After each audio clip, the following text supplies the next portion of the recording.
আসসালামু আলাইকুম ওয়া রাহমাতুল্লাহি ওয়া বারাকাতুহু। সেই আল্লাহর কাছে আমাদের ফিরে যেতেই হবে।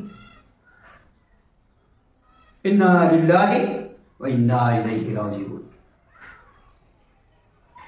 একটা বিষয় মনে রাখতে হবে, আল্লাহর কাছে ফিরে যাওয়ার জন্য যে সব প্রক্রিয়া, পৃথিবীর যত ব্যস্ততা, সবটাই আল্লাহর কাছে ফিরে যাওয়ার জন্য। আমি এই হাতটা তুললাম, আঙ্গুলটা,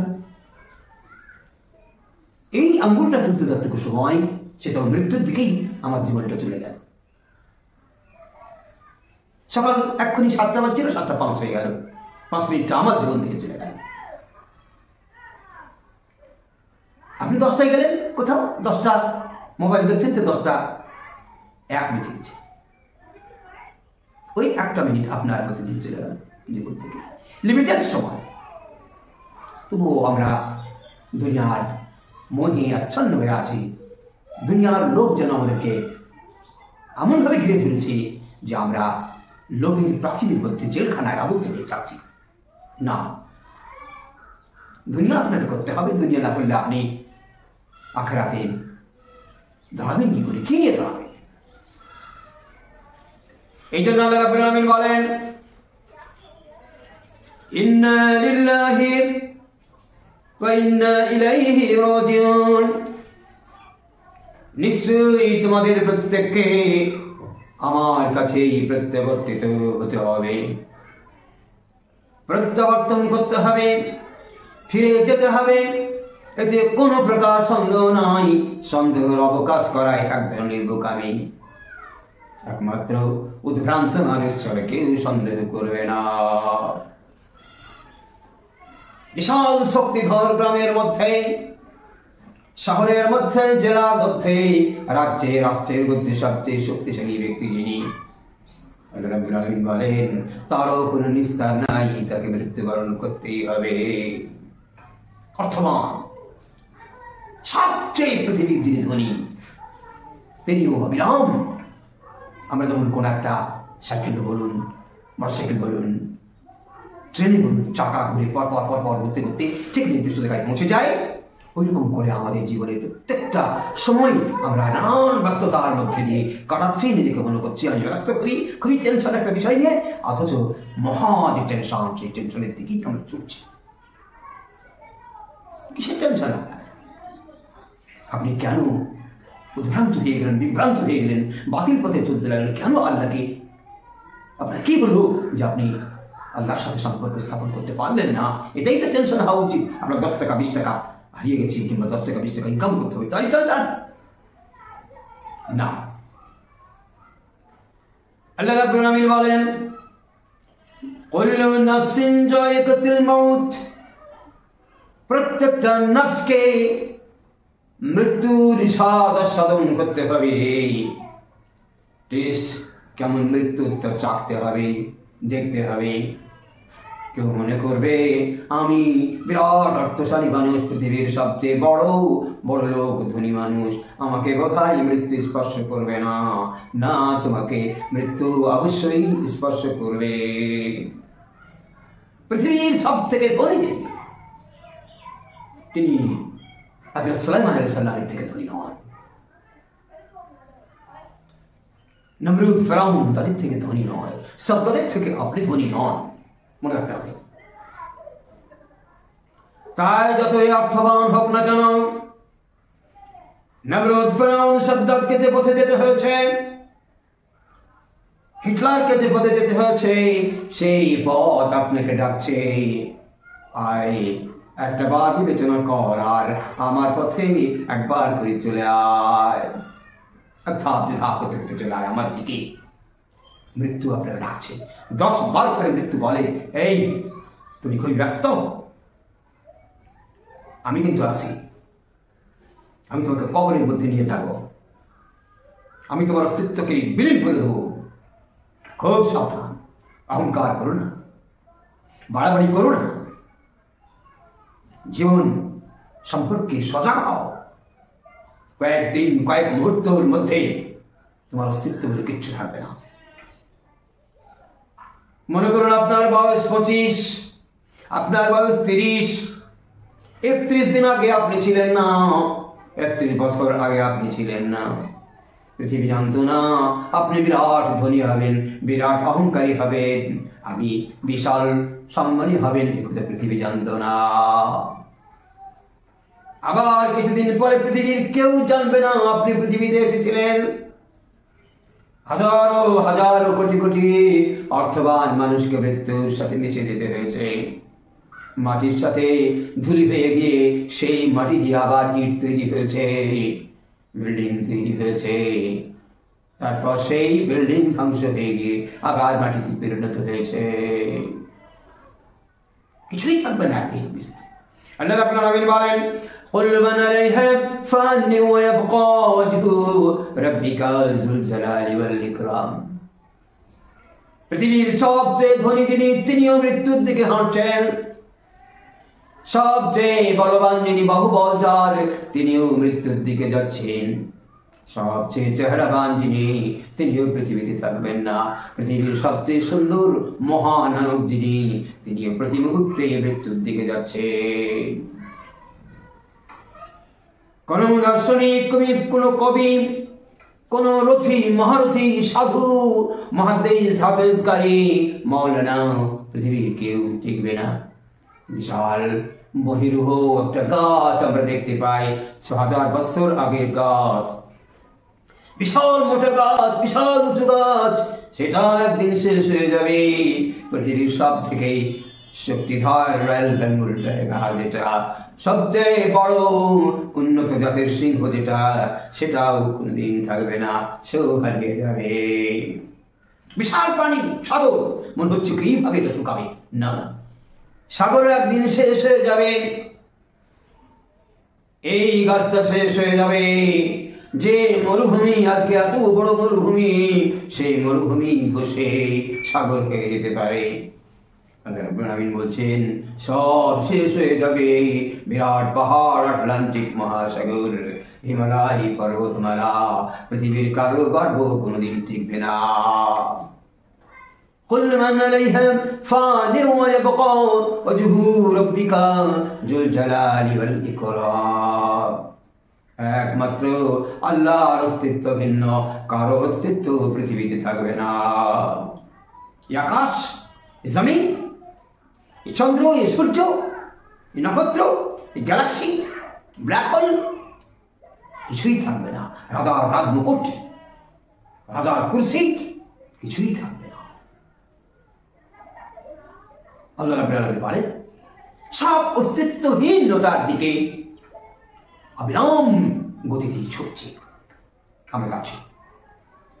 ফলে আপনাকে মনে রাখতে হবে, আল্লাহর কাছে ফিরে যেতেই হবে, যে কোনো সন্দেহ অবকাশ নাই।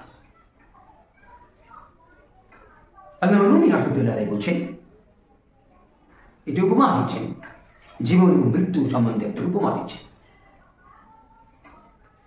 আল্লাহ রুমি রাহমাতুল্লাহ আলাইহি বলেন, একটা মানুষ রাস্তা দিয়ে হাঁটছে,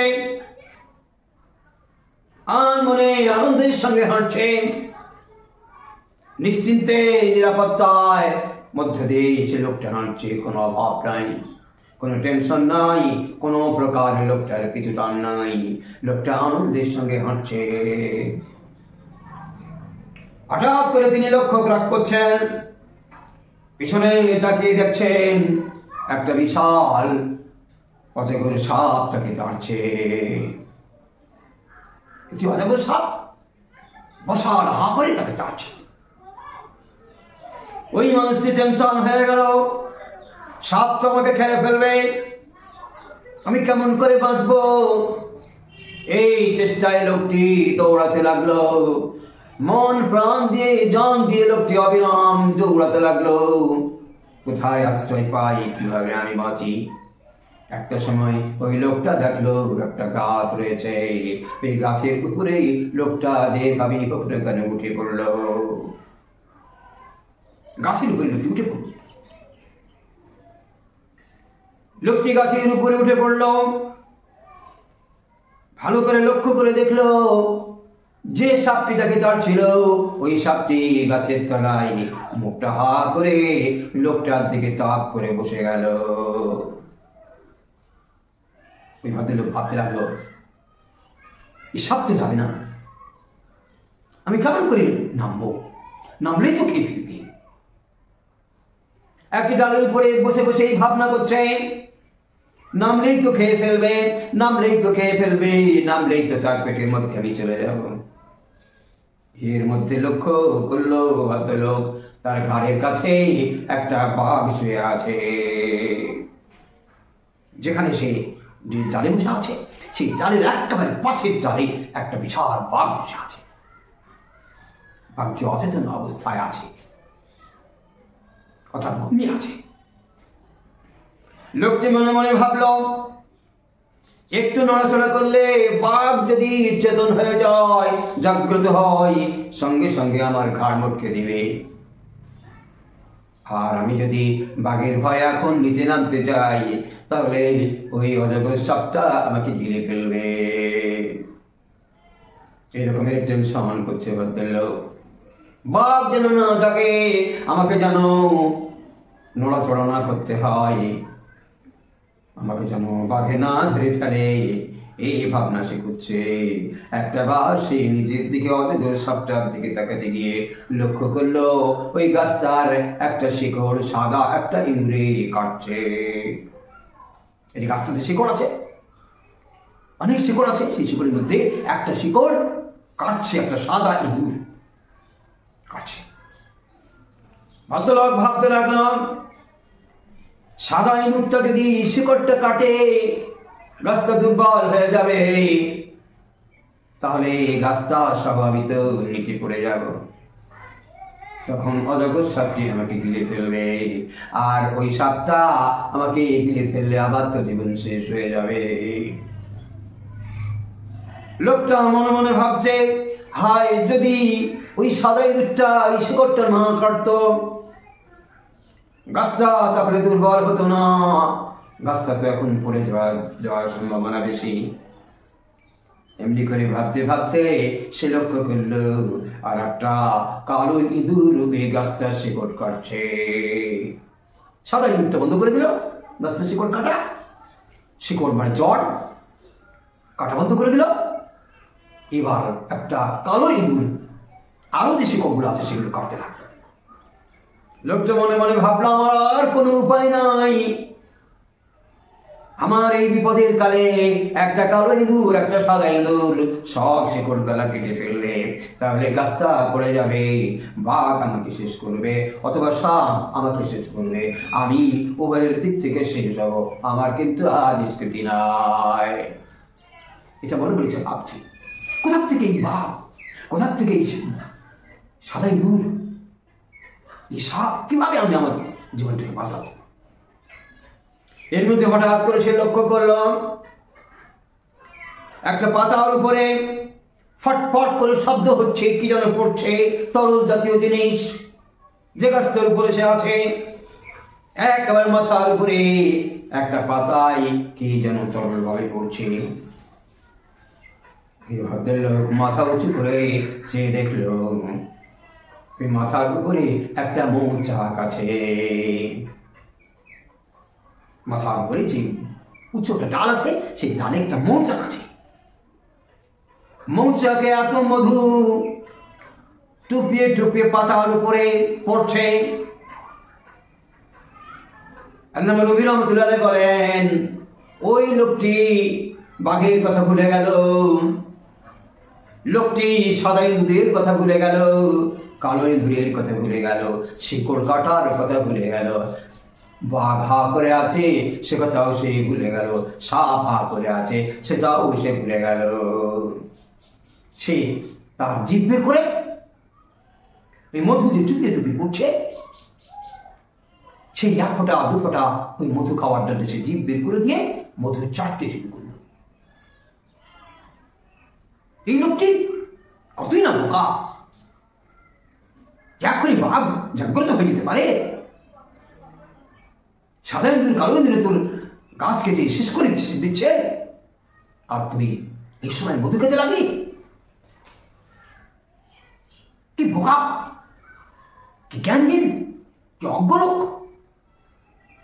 সামান্যতম বুদ্ধি যদি থাকতো তাহলে তুই এই নিয়ে চিন্তা ভাবনা করছে, বাঁচার আশা কর, বুদ্ধি খাটা, আমার ভবিষ্যৎ কি হবে, সেই বুদ্ধিটা সেই লোকটা খাটাতো।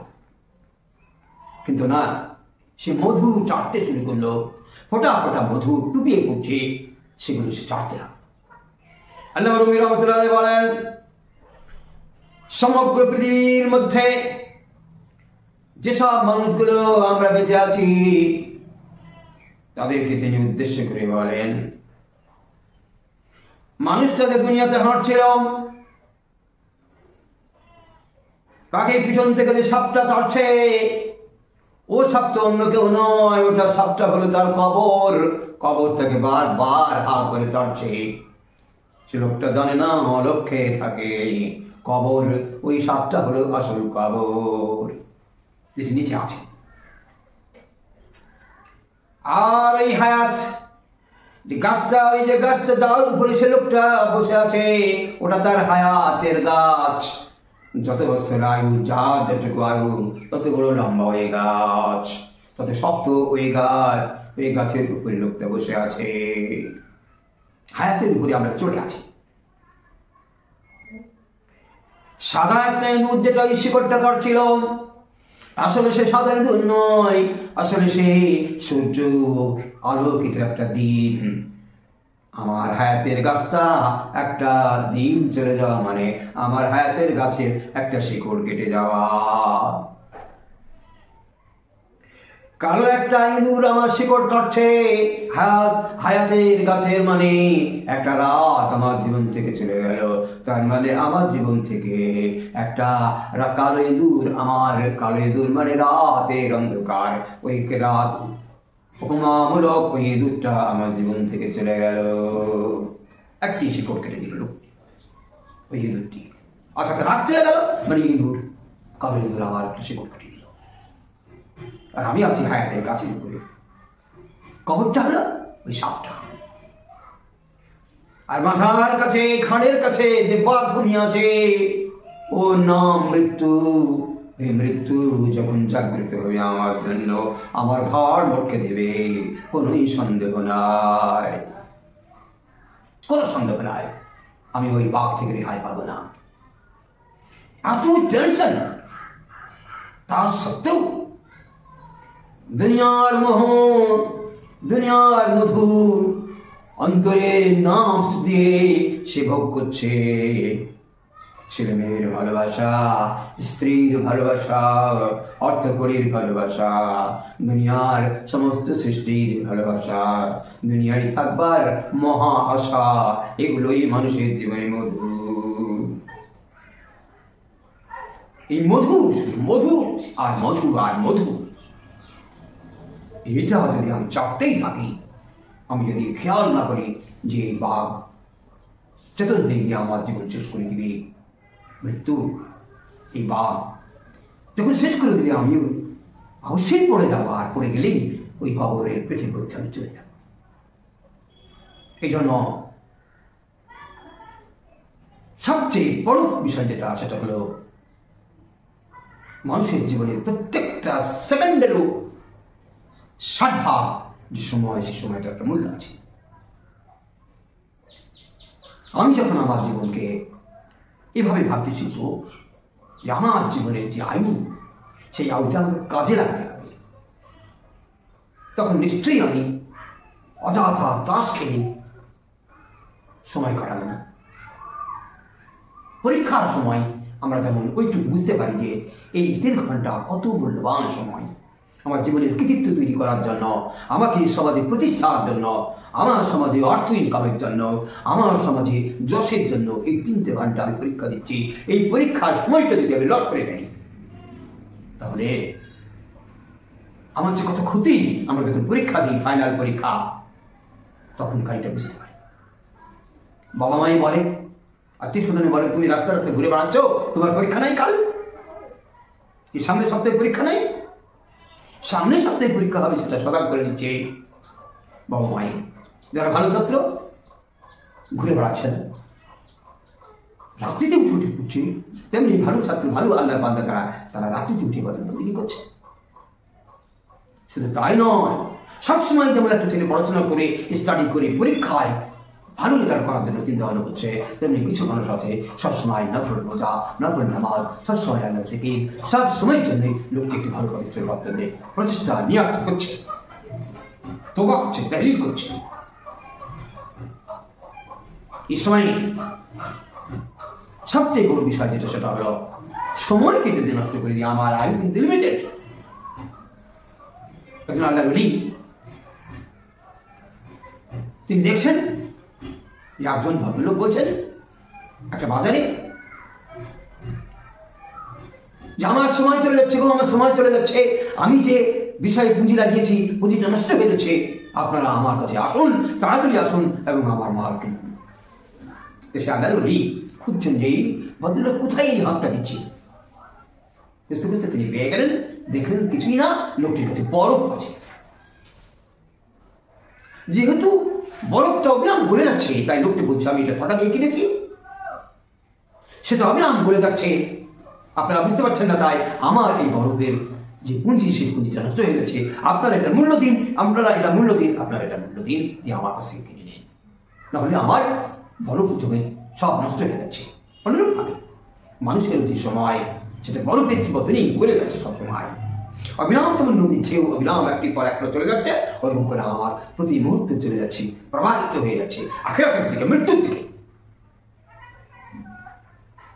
আজকে এটা সব আত্মসমীক্ষার প্রয়োজন যে আমার তো বয়স এতগুলো, তাহলে আমি কতটুকু কি করলাম, কে কি নাকি কাজ আজকে করলাম, আজকে সোমবার আজকে কি করলাম, কাল মঙ্গলবার কি কি আমি ইসলামিক কাজ করলাম, আল্লাহকে রাজি খুশির জন্য কাজ করলাম, এটা যদি প্রাকৃতিক শীর্ষে আমরা চিন্তা ভাবনা করি, আর কি কি খারাপ কাজ করলাম এটা বাম পথে গুনে গুনে যদি চিন্তা ভাবনা করি, আর একটা ডায়েরি লিখতে বসি যে আজকের দিনে কি কি ভালো কাজ করেছি, কি কি খারাপ কাজ করেছি, তাহলে দেখবেন আপনি খারাপ কাজই বেশি হয়ে গেছে আমার আপনার দ্বারা। এখন আপনাকে প্রতিজ্ঞা করতে হবে যে আমি কাল আমার যে খারাপ কাজগুলো বেশি হয়েছে যেগুলো, সেগুলো চেয়েও বেশি ভালো কাজ করব। এই আত্মসমীক্ষা আপনাকে করতে হবে। আর মনে রাখতে হবে আল্লাহর কাছে আমাদের যেতেই হবে, যার কাছে যেতেই হবে তার নির্দেশ মানাটাই সব থেকে উত্তম হবে। আমরা যার কাছে ফিরে যাবই এবং গেলে আমাকে সে কথা জিজ্ঞেস করা হবে, কবরে, হাসরে, মিশানে যে ধরনের আমার অবস্থা হবে, সবটাই আমাদের রাসূল বর্ণনা করে গেছেন, নবী পাক সাল্লাল্লাহু আলাইহি ওয়াসাল্লাম বর্ণনা করেছেন। এই জন্য মনে রাখতে হবে যে আমাদের যে জীবন, সেই জীবনকে যদি সঠিকভাবে কাজে লাগাতে হয়, তার একটি সুন্দর আদর্শের দরকার। সেই আদর্শের উপরে, আদর্শের মধ্যে থেকে জীবনযাপন করার দরকার। সেই আদর্শের নাম ইসলাম এবং সেই আদর্শের যিনি বাহক তিনি হলেন আমার রাসূল আকরাম সাল্লাল্লাহু আলাইহি ওয়াসাল্লাম। আলো পত্রিকা, তিনি এমন একটা হ্যালোজিন, বিশ্বের আত্মার হ্যালোজিন। আল্লাহ রাব্বুল আলামিন বলেন ইয়া আইয়ুহান নাবিয়্যু ইন্না আরসালনাকা শাহিদান ওয়া মুবাশশিরান ওয়া নাযীরা ওয়া দাঈয়ান ইলাল্লাহি বিইذনিহি ওয়া সিরাজাম মুনীরা। আমরা প্রদীপ আপনি যে আলো কোনদিন নিভবে না, সেই সৃষ্টির শুরুতে আল্লাহর পরে পরেই এই আলো জ্বলেছে এবং পৃথিবীর সমস্ত সৃষ্টি হয়ে মানুষ জান্নাতে জাহান্নামে সব জায়গায় চলে যাবে, তারপরেও জান্নাতে এই আলো জ্বলতেই থাকবে, কোনোদিন নিভাবে না। আল্লাহ রাব্বুল আলামিন আমাদের জীবনে যে পাক ইসলামকে মহব্বতের মধ্যে দিয়ে আমাদের জীবন যাপন করবার তৌফিক দান করুন। আল্লাহর নবী হলেন পৃথিবীর এবং আখিরাতের শ্রেষ্ঠ আলো। নবী পাক ইসলাম কে আল্লাহ বলছেন আমা আরসালনাকা ইল্লা রাহমাতাল লিল আলামিন, আপনাকে পৃথিবীর প্রত্যেকটা সৃষ্টির জন্য রহমত স্বরূপ আমি পাঠিয়েছি। আপনাকে যদি কেউ মেনে নেয় তাহলে তারা অবশ্যই আমার রহমত পাবে এবং আপনার যে দয়া সেই দয়ার মাধ্যমে তারা জান্নাত হাসিল করতে পারবে। শুধু তাই নয়, সমগ্র সৃষ্টি আপনি দয়ার চাদর দিয়ে তাদেরকে ঢেকে রেখেছেন। এমন দয়া যে দয়ার কোনো শেষ নয়। কি সামাজিক ক্ষেত্রে, কি পারিবারিক ক্ষেত্রে, কি রাজনীতিতে, কি অর্থনীতিতে, কি সমাজনীতিতে, কি আন্তর্জাতিক নীতিতে, কি রাষ্ট্রনীতিতে, কোথাও সামান্যতম ফাঁকুকুন নাই। দয়া দয়া দয়া দয়া দয়া দয়া। আপনার সততার মধ্যে সামান্যতম ছিদ্র নাই, আপনার জবানের মধ্যে সামান্যতম জানা পরিমাণ মিথ্যা মিশানো নাই। আল্লাহ রাব্বুল আলামিন বলেন, আল্লাহ রাব্বুল আলামিন বলেন, আমা আরসালনাকা ইল্লা রাহমাতাল লিল আলামিন।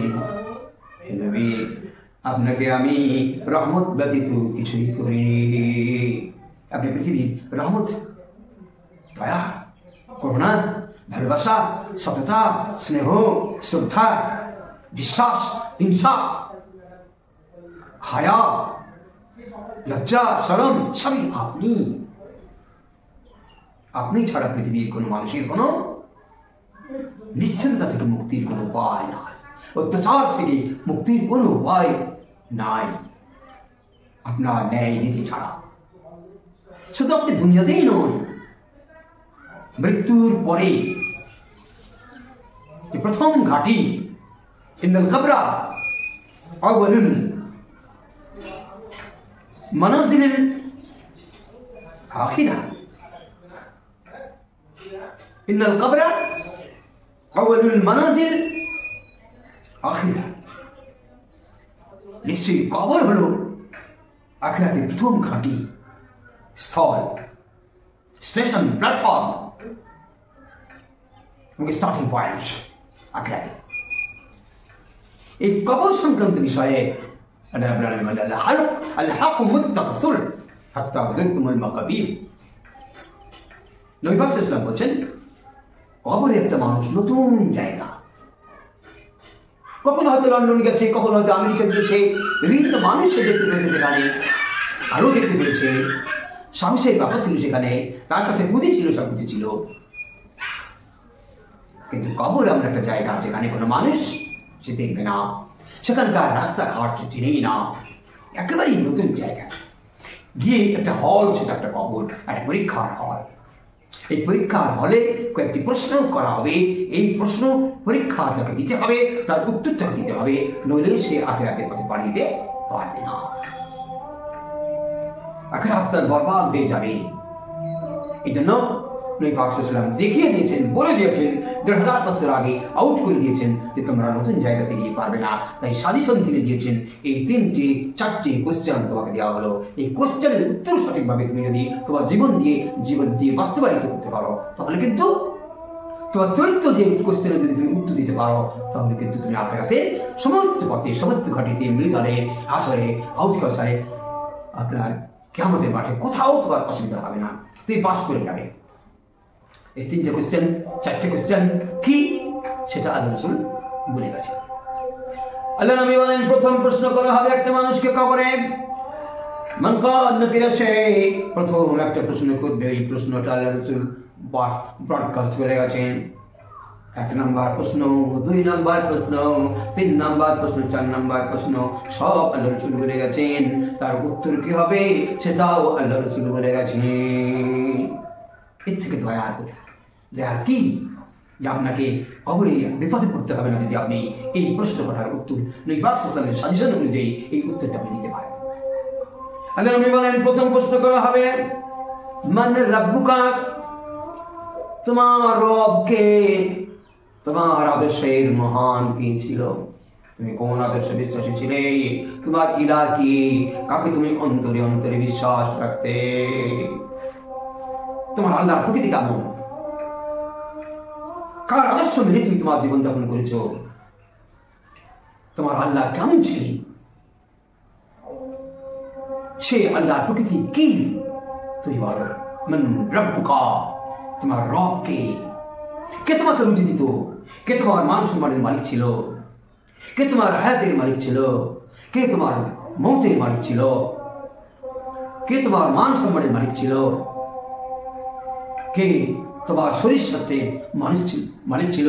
কে তোমার চিন্তার মালিক ছিল, চেতনার মালিক ছিল, অনুভূতির মালিক ছিল? কে তোমার অর্থ কোথা থেকে কাটত, তোমার আয়ু কিভাবে কাটত? এটা যে ইলাহ, সেই ইলাহ সম্পর্কে তুমি পরিচয় দাও যে তোমার রুচিটা কে ছিল, আইনটা কে ছিল, তোমার জীবনের যে আইন শৃঙ্খলা ডিসিপ্লিনের দরকার এগুলো কে তোমাকে দিত? কার আদর্শ থেকে তুমি গ্রহণ করেছিলে? Marx, Stalin, Lenin, Faraday, Darwin, কার কাছ থেকে তুমি নিতে? আদর্শ চিন্তা কার কাছ থেকে নিতে? তোমার আদর্শ কে ছিল? এটা আল্লাহ প্রথম জিজ্ঞেস করবেন। আল্লাহ ফেরেশতা জিজ্ঞেস করবেন কর নাকি দুজন তোমাকে জিজ্ঞেস করবেন। বলছেন কবরে গেলে লোকজন মাটি দিয়ে যখন শেষ মানুষটা 40 ধাপ চলে যাবে তখন দুজন ফেরেশতা তোমাকে তুলবে এবং কি প্রশ্ন করবে, সে সময় কি উত্তর দিতে হবে? আল্লাহ নবী আলী কিন্তু 1000 বছর আগে বাস হয়ে গেছে, ব্রডকাস্ট হয়ে গেছেন। এই জন্য মনে রাখতে হবে আইনদাতা সম্পর্কে জিজ্ঞেস করা হবে। তুমি কার আইন অনুযায়ী জীবনযাপন করতে, কাকে তুমি তোমার রুচিদাতা মানতে, এটা অবশ্যই ভাইটাল বিষয়।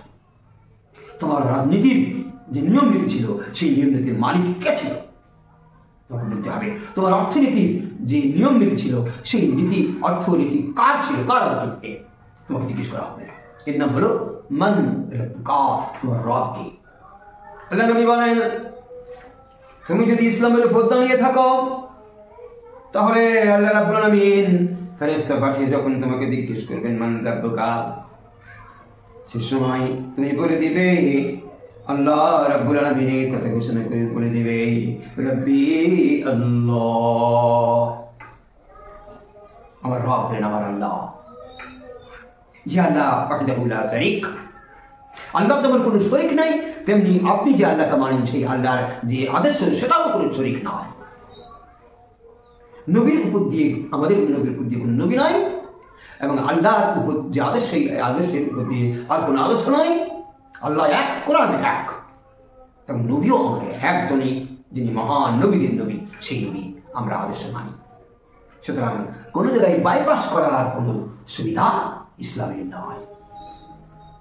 এটা আপনাকে প্রথম প্রশ্ন জিজ্ঞেস করা হবে, আপনি তার উত্তর দেওয়ার জন্য এখন থেকে প্রস্তুত হন আপনার চরিত্র দিয়ে। আপনি যদি আল্লাহর সঙ্গে ঘনিষ্ঠতা যদি না করেন, যদি অন্য আদর্শের সঙ্গে আপনি ঘনিষ্ঠতা করেন, আপনার উত্তর কোনোদিন রব্বি আল্লাহ হবে না, আপনি পারবেন না, পারবেনই না, সম্ভব হবে না।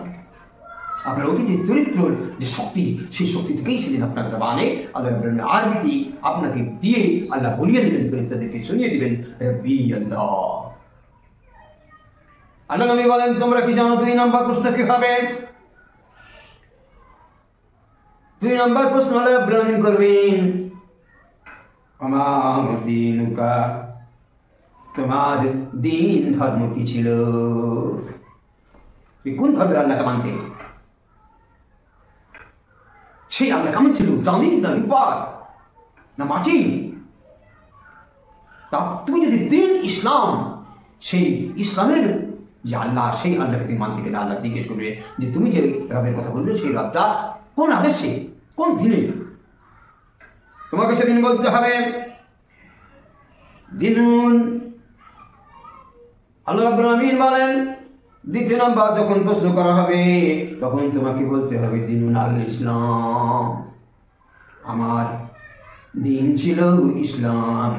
ইন্না দীনা ইনদাল্লাহিল ইসলাম, একমাত্র ধর্ম সেটার নাম ইসলাম। আল্লাহ বলছেন সর্বশ্রেষ্ঠ ধর্ম নয়, শ্রেষ্ঠ ধর্ম হলে তো আরো বহু বাছাই করার পরে শ্রেষ্ঠ, মানে অন্য ধর্ম আছে স্বীকার করে নিয়ে তারপরে শ্রেষ্ঠ, কিন্তু আল্লাহ বলছেন কোনো ধর্মই নয়, একমাত্র আমার ধর্ম ইসলাম। আপনি বলতে চাচ্ছেন যে অনেক ধর্মই আছে, অনেক ধর্মের মধ্যে আমারটা একটু ভালো, সব থেকে ভালো না। সেকেন্ড, থার্ড, ফার্স্ট, আপনি বলতে চাচ্ছেন আমারটা ফার্স্ট, কিন্তু সেকেন্ড এবং থার্ড এবং অন্যান্য ধর্মের আপনি অস্তিত্ব স্বীকার করছেন না। একমাত্র ধর্ম হলো দীনুল ইসলাম।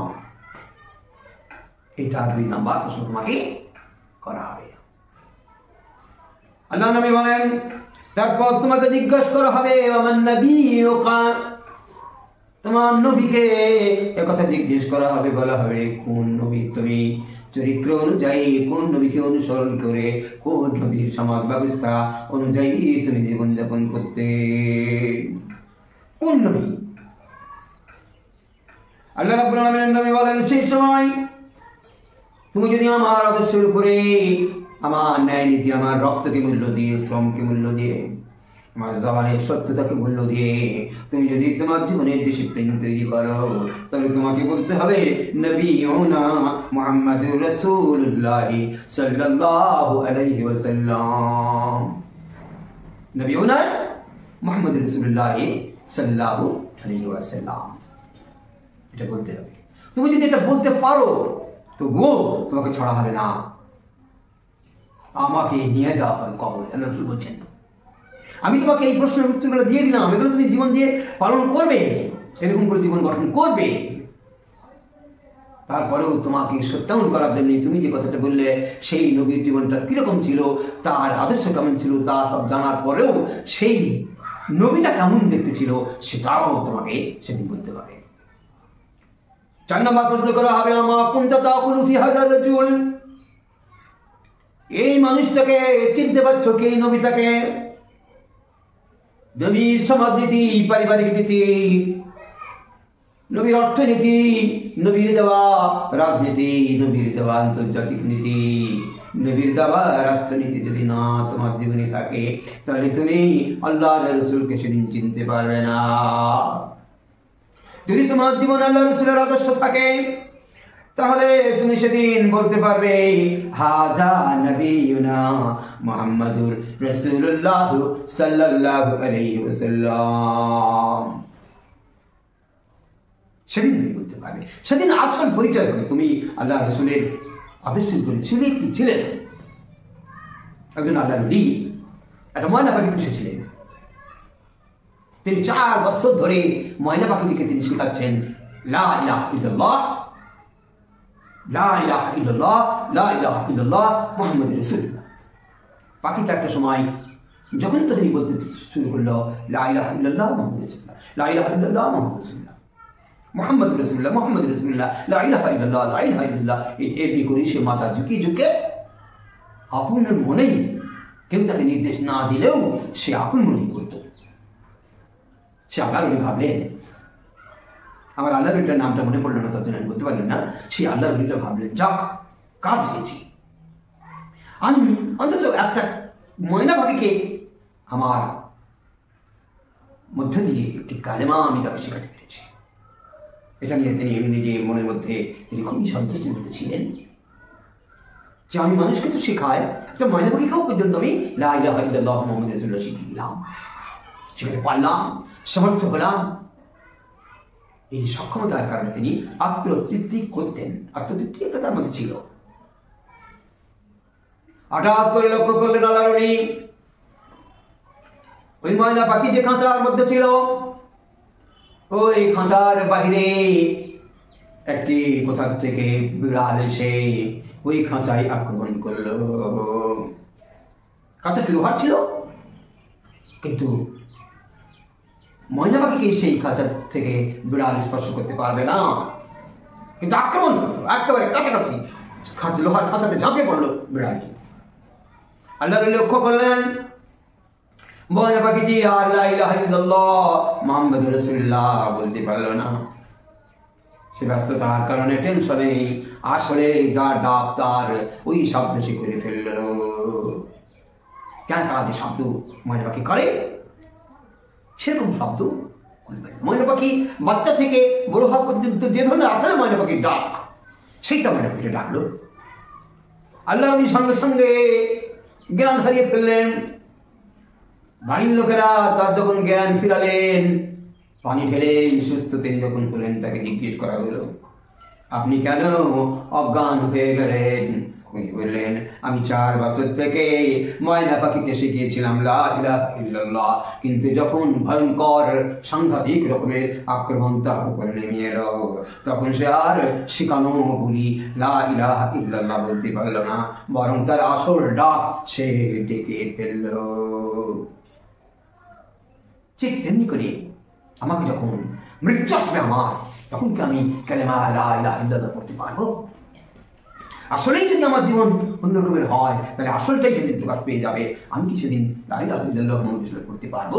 জীবনকে আসলে আমি লা ইলাহা ইল্লাল্লাহ মুহাম্মাদুর রাসূলুল্লাহ প্রতিষ্ঠিত করতে পেরেছি? এই চিন্তা আমি করতে গিয়ে, এবং কবর যখন আমাকে জিজ্ঞেস করেন মান রব্বুকা, মান দীনুকা, মান নবিয়ুকা, মা কুনতা তাকুলু ফি হাযা রাজুল, তখন আমার অবস্থা কি হবে? সেদিন কি আসলটা প্রকাশ যদি হয়ে যায়, তাহলে তো আমি বলতে পারবো না। এই জন্য কবর যদি সঠিক জবাব দিতে হয়, মরণের সময় যদি লা ইলাহা ইল্লাল্লাহ মুহাম্মাদুর রাসূলুল্লাহ করতে হয়, তাহলে যে কোনো মর্মে, যে কোনো বিপদ আপদের মধ্য দিয়েও এক মুহূর্তেও ইসলাম থেকে সরে যাওয়া যাবে না। মুহাম্মাদুর রাসূলুল্লাহ সাল্লাল্লাহু আলাইহি ওয়াসাল্লাম, লা ইলাহা ইল্লাল্লাহ মুহাম্মাদুর রাসূলুল্লাহ, এসব জীবন দিয়ে পালন করতে হয়। আল্লাহ আমাদেরকে তৌফিক দান করুক। আমার আতাকুম রাসূলুল্লাহ ফাকুজু আমার না মানবো, আমার রাসূল যেটা বলেছেন সেটা তোমরা গ্রহণ করো, যেটা তিনি বলেননি সেটাকে সঙ্গে সঙ্গে বর্জন করার চিন্তা রাখো। আমি মাওলানা সৈয়দ ইমাম আজম আপনাদেরকে এতটুকু অনুরোধ রাখলাম, মৃত্যুর থেকে যেমন নিস্তার নেই, কবরের আযাবের, কবরের প্রশ্ন থেকেও নিস্তার নাই। সুতরাং প্রশ্ন যা যা করা হবে রাসূল বলেই গেছেন, আর সেই প্রশ্নের উত্তর আপনার চরিত্র দিয়ে আপনি তৈরি করতে থাকুন। আমি তৈরি করতে থাকি যেন আমরা সকলে যেন আল্লাহ রাসূলের আদেশের উপরে দৃঢ়ভাবে দাঁড়িয়ে থাকতে পারি। আল্লাহ সে তৌফিক আমাদেরকে দান করুন। তৌফিক ইল্লা বিল্লাহ। আসসালামু আলাইকুম ওয়া রাহমাতুল্লাহি ওয়া বারাকাতুহু।